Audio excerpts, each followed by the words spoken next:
Happy Tuesday, everyone. I'm going to take a look at the severe weather outlooks for the next week, and we have some interesting weather patterns. There certainly is an uptick in severe weather. Several large, very typical spring-like storms are taking shape, unlike this one that you're looking at on visible satellite, which is just a lazy low that's kind of cut off and occluded, continuing to spin in the nation's, the Mississippi, Ohio River Valley area, and showers continuing to form around that system. Sorry for the bad frames there. Let's take a look at the HRRR model and see what it does with precipitation, showers, and thunderstorms. It certainly does emphasize the low. Again, bands that will be forming along the eastern edge where there's a much more moisture and instability available, but the core of these lows can often produce some isolated severe weather too. The air aloft is very cold. Meanwhile, the southerly flow, south-southeasterly flow across the plains is beginning to increase. That means we can take some of this moisture and move it northward. We have low pressure out over Nebraska, and you'll notice some showers and thunderstorms. This is over the next 42 hours, so this is today. Now, a whole lot of activity, although as you'll see, there might be some severe weather up here in Montana.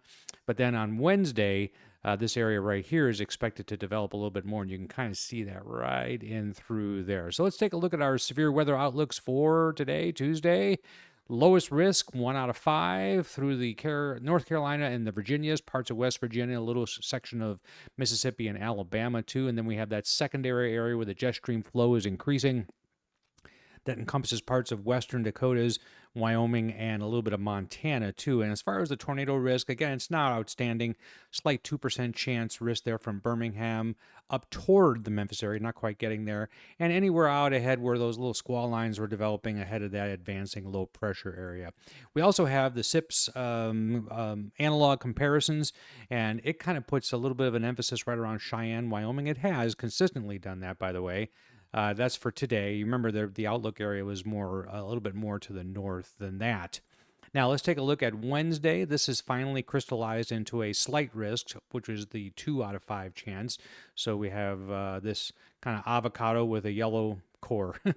And this is been ongoing. This is a developing risk. It's a little bit moisture starved, but I do think it certainly has some possibilities from central North Dakota straight down into northeastern portions of Nebraska.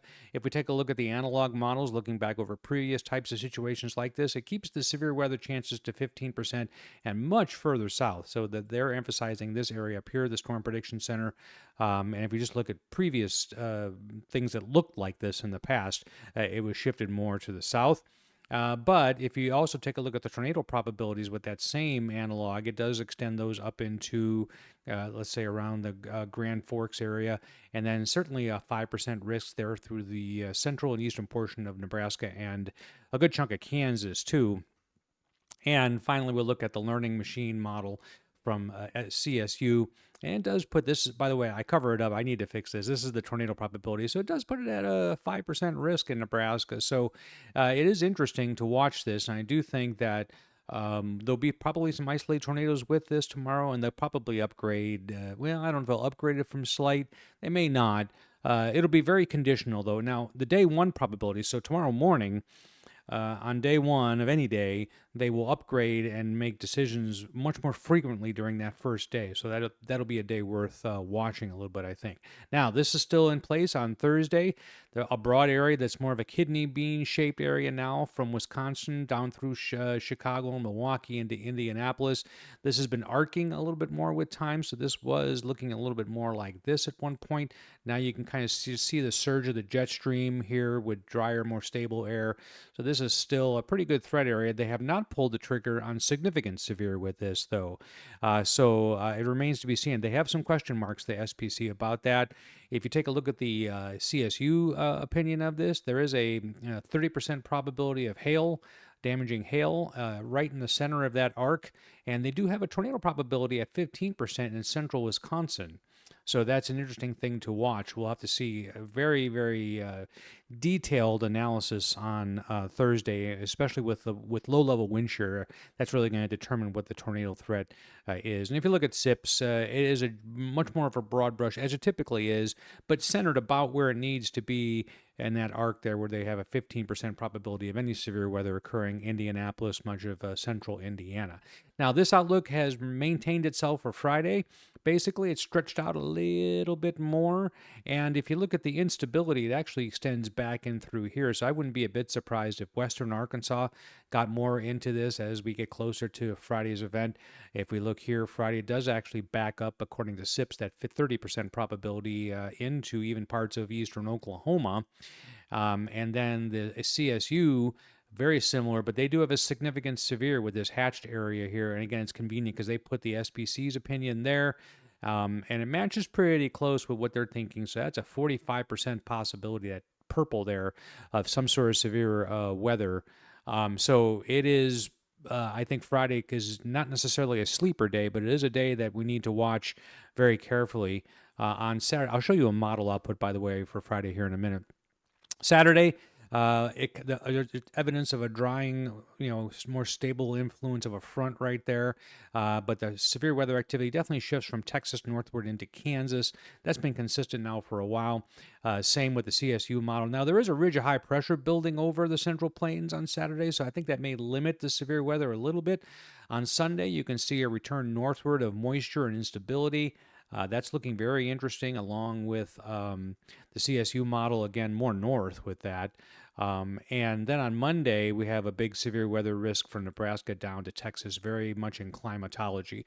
Again, we'll look at those models in a minute. Let's first take a look at NIU's supercell finder, I guess you could say. It just tells you where supercell thunderstorms are likely to develop. It's a composite from the 13th through the 19th, so it's not a specific forecast for any day. But usually this first week, for 13th through the 19th, sums up what I just showed you, and it's very consistent here. With severe weather, many episodes involved in that, at least three, maybe about two or three. And then on the 20th through the 26th, we again have a suppressing effect here in the northern plains, drier, cooler areas, the jet stream shifts, but we have upslope thunderstorms developing in Texas, Colorado, Kansas, and still maybe lingering along a front. And then definitely a shift to a more June-like pattern, which makes sense because this is now the 27th through the 2nd of June, where you do expect the maximum of severe weather frequency to shift into Kansas, Nebraska, Colorado, Iowa, even parts of the Dakotas. So that appears to be taking shape. This is the EPS weekly. So this just takes a look at the overall anomaly at 500 millibars that will end on the 19th. And so as long as we have this blue kind of purple area showing that these heights are below what is normal. So this basically represents a sort of a persistent trough out west. Whenever that's the case, pretty much if you can draw moisture and instability out ahead of that, you're looking at severe weather potential somewhere in that zone. I just thought that was curious. We'll take a look at Thursday. This is a very potent shortwave trough that's impinging, and that's why we have that kidney bean shape outlook right there for Thursday. So this is very strong winds punching into here. And the only question is, will enough instability arise? And for tornadoes, will the low-level shear cooperate on that? This is the GEFS's ensemble. Same thing, same shortwave. It's a little faster, but we have some hanging trough back in the south western U.S., which I think is interesting. And then this is Thursday. I'm going to skip all the way ahead to Sunday because I want to show you the same chart for Sunday. This is a negatively tilted trough. This is bad news if this happens, because this is just one of the situations that is very dynamic, encourages low pressure to develop rather steeply in this area, encourages low-level winds to back to the southeast. So that's the EPS. The GFS is almost identical. So very, very interesting. Now, one more thing I do want to look at. This is Friday. I think this is an interesting weather system because we have this broad area of bulk shear that's going to, this isn't bulk shear, this is 500 millibar mean, but you can infer it. So in other words, the organization for supercells is anywhere where you see that shading of purple.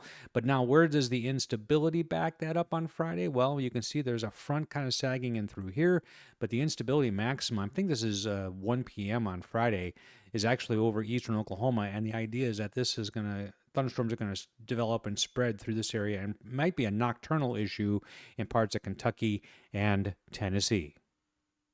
Thanks for watching today's edition of Severe Thunderstorm Outlooks. This is published every day after the morning Storm Prediction Center update. Also, remember to check that site off on day one because they update it fairly frequently. If you like this video, please like it. Also, you can subscribe to the channel for more content just like this.